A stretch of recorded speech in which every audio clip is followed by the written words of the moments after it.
Lessons learned. With apologies to Roland Barthes, the lessons I have learned confirm that the practice of teaching is a journey. It is an affirmation of the power and courage of shared vision, purpose, and inquiry. This journey begins as we enter our first teaching position and continues indefinitely. This journey is fraught with lessons, and our lessons shape and mold us into whom we are to become. Sometimes this curriculum is blissful, sometimes painful, other times torturous. But it is our ability to learn and grow from these lessons that make them valuable. Teachers will invariably encounter critics in their practice, those that do not sanction their teaching style and methods. At these junctures, teachers can give up, give in, or learn more about their own pedagogy in order to support their practice. No teacher has spent their career immune from these opportunities, and it is their choice to develop through them or to be condemned by them. In this narrative I have chosen for myself the name Grace. In many ways I believe that it is grace that has helped me to survive my first years of teaching. It is not that I expected teaching to be easy, but as I continued to experience difficulty I began to question why. I felt alone in this struggle, sure that these difficulties signaled my failing. Through grace, I hope to capture the unease, distress, and frustration of these, my formative teaching years, bringing me closer to understanding both myself and my profession. We join up with Grace midway through her first year of teaching, and at first glance she appears to be your typical dedicated classroom instructor. But Grace is harboring a secret. This year has not gone the way she had hoped or expected, and Grace is finding that she must try harder and harder to mask the confusion and anguish she is feeling. Now, facing a tactical retreat, Grace is hesitant to ask questions or to give her opinion at school, for fear that she will appear foolish or inferior. So Grace bottles things up inside, always walking in the shadows, refusing to ask for help, terrified that those around her can see her incompetence. Young and passionate, fighting for anything she could control, Grace felt the earth shift beneath her feet. With no compass guiding her, she was lost out in the sand, isolated and alone, wanting only to belong, to be accepted, and to understand this place called teaching that seemed to be eluding her.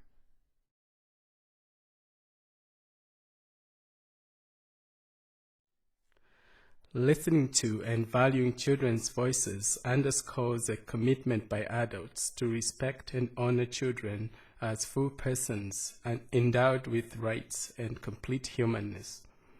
In my role as a physics teacher at a highly academic high school, I had an opportunity of working with small groups of specialized students in the school's resource center. While teaching in resource, I interacted with many students of diverse backgrounds in a more personal way. Most of these students were new students adjusting to a new culture and a new learning system. By listening and questioning, I learned many life lessons from these young people, some of which I will present here. Indeed, as Mohandas Gandhi stated, if we are to have real peace in this world, we shall have to begin with children. I will now introduce you to my student, Kumar. Kumar was a grade 11 student whose family immigrated to Canada from Pakistan about 3 months before I met him. Kumar's voice: "Sir, I am depressed. No one to talk to. No friends here. I go to work after school till 2:30 in the morning, sometimes 3. I work full-time. School is different here. Exams are about method. In Pakistan, exams are from book. You learn book, you pass. Here, you learn method. It's hard for me. I'm always tired. Mom said teacher should talk to Dad. He said he worked and went to school. He passed and became engineer. I also took time to listen to Kumar's relationship struggles. He repeatedly blamed himself for not making friends with anyone in school or at home. Kumar and I spent lots of sessions discussing issues of difference and how real and how important it is. I informed Kumar I would be his friend. To break with the ordinary is the capacity of imagination, supported and practiced through encounters and interactions with literature. My students' representations and narratives hold me captive, a place where their imaginative capacity invites me into their experience of being, of self-discovery, of unique voice, and of cultural identity. Young children's imaginative experiences with literature invite new realities, to reach towards alternatives, to move beyond where they are. My students experience this through their interpretive drawing-telling responses. I recognize that engaging in visual art expressions of personal meaning act as a vehicle that opens their world to different ways of knowing themselves, with the opportunity to move aesthetically and intellectually beyond. The ways that my students construct personal meaning in their art and make sense of it, whether consciously known or unknown at the time, often begins during the read-aloud event and is discovered during the interpretive artistic event. Whether they recognize meaning about their lives through the text, or comprehend meaning about the text through their lives, their interactions articulate the connections they create or imagine from personal relationships, unknown dreams, working conjectures, or a retelling lived experience. An interpretive response to literature, when exposed imaginatively and creatively, invites every child's unique personality and identity to be awakened into the light of their lives.